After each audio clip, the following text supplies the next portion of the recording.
Ashwin Hi. Ashwin Hi, ఇక్కడ hi, Ashwin hi. This is Lakshmana from HM TV.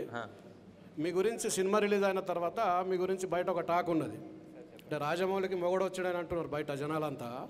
ఎవరు అనలేదు సార్, మీరే అంటున్నారు. నేను కాదు, బయట అంటున్నారు, నేను అనట్లేదు.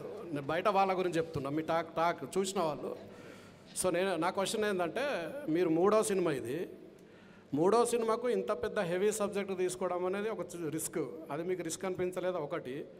రెండవ క్వశ్చన్ ఏంటంటే, అమితాబ్ బచ్చన్, ప్రభాస్, కమల్ హాసన్ లాంటి స్టార్స్ని పెట్టుకుని బిజినెస్ చేద్దాం అనుకున్నారా, లేకపోతే మీరు కథ మీద బిజినెస్ చేద్దాం అనుకున్నారా?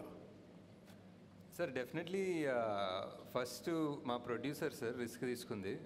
వాళ్ళు నేను ఇంత ఖర్చు పెట్టాలంటే వాళ్ళు యాక్చువల్లీ ఇంకా కొంచెం ఎక్కువ ఖర్చు పెడతారు.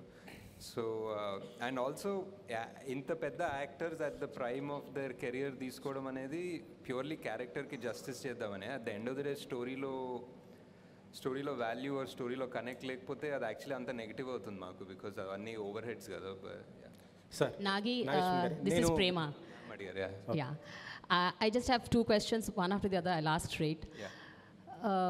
జనరల్గా అంటే మీరు కొన్నేమో మహాభారతం నుంచి కొన్ని తీసుకున్నారు, అంటే వాస్తవాలను తీసుకున్నారు, కొన్ని మీరు you took your liberties to explore the other side.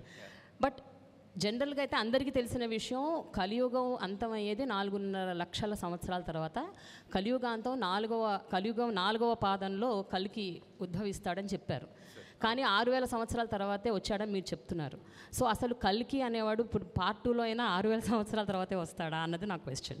రెండోది, I feel strongly that your core strength is emotions. మీ ఫస్ట్ సెకండ్ మూవీలో మీరు జనాల్ని కట్టిపడేశారు మీ ఇమోషనల్ స్టోరీ రైటింగ్ నెరేటివ్ ద్వారా.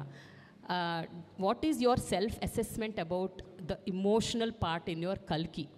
Do you think you have అంటే జస్టిస్ చేశాను అని అనుకుంటున్నారా ఇమోషన్స్కి సంబంధించినంత వరకు? So these are the 2 questions. So part 1కి 4,32,000 years అంటారు కలియుగం. And somewhere at some mid night reading, I remember reading that కలియుగంలో every year feels like 72 years అని. Like every year is one Manvantara ఏదో ఒకటి ఉండే, ఒక మేబీ నేనే సృష్టించుకున్నాను logic from what I read, I don't know. But so ఆ 72 divided by 4,32,000 was 6,000 years. So that's how I came up with this idea of like every year in Kaliyuga feels so long annadi. Ante Satyugam was much longer and every yugam became smaller and smaller, and the Kaliyugam felt like every year felt so long అన్న concept నుంచి అలా 6,000కి వచ్చాం. Second part was I think ఈ script రాయడం and ఈ స్క్రిప్ట్ని part 1 లాగా తీయడం was very challenging for us. I mean making, VFX, action అవన్నీ మాట్లాడుకుందాం, but I think the writing part was a big challenge, and because 4 big characters, 4 big stars, also world, and the most important character of the film was Sumati, was Deepika, but she couldn't do more than what she was doing in this part.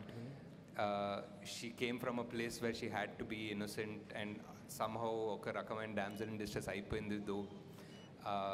But yeah, I think definitely could have done few things better, maybe a few things differently, but in retrospect we just felt like we really needed for people to come into this world and understand it very clearly. So koncham aa time తీసుకొని ఆ మెల్లగా చెప్పాము. maybe there were some things అది ఇది ఆ 2 పార్ట్స్గా చేసే ప్రాసెస్లో కూడా కొన్ని డైల్యూట్ అయి ఉండొచ్చు. So but yeah, definitely lots of learning. Yeah.